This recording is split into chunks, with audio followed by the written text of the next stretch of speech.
Reporter Rachel Perry continues our team coverage tonight. Rachel, you spoke with people who knew Deputy Powell and about the kind of man and father he was.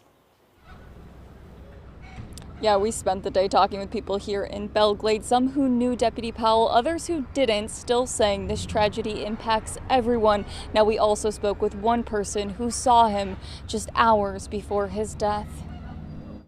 He leaves to cherish not only his family members, but a lot of classmates that are really hurting today. Members of the community here in Belle Glade remembering Basil Powell, not only as a deputy, but as a friend, a family member, and a father. When a person hurts, when a family hurts, the entire community hurts in this community. While some didn't know him personally, others like Kiera McFarland and Dorothy Lewis saw him on a daily basis. He always wanted to know how his baby was doing. The two work at ABC Play School Childcare in Belle Glade, the same place where we're told Powell's daughter attends. What was her reaction every day when he would come pick her up? Ooh, Outbursts.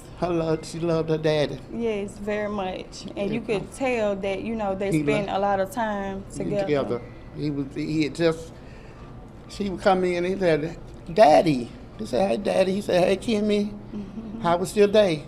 Kiera says Powell stopped by around 4 Monday to pick his daughter up. Roughly 3 hours later, he was ambushed outside his home. Investigators say his daughter was inside the car but wasn't hurt. He had just left here, so give me a second.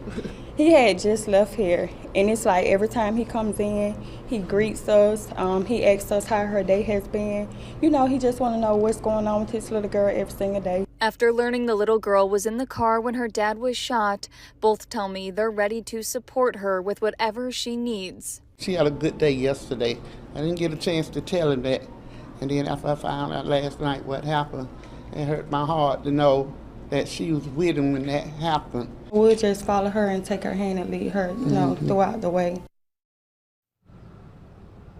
Now, Kiera and Dorothy tell me Powell was a quiet guy, but always left them with a smile, saying they'll never forget how much he loved his kids. Live in Belle Glade, Rachel Perry, WPBF 25 News.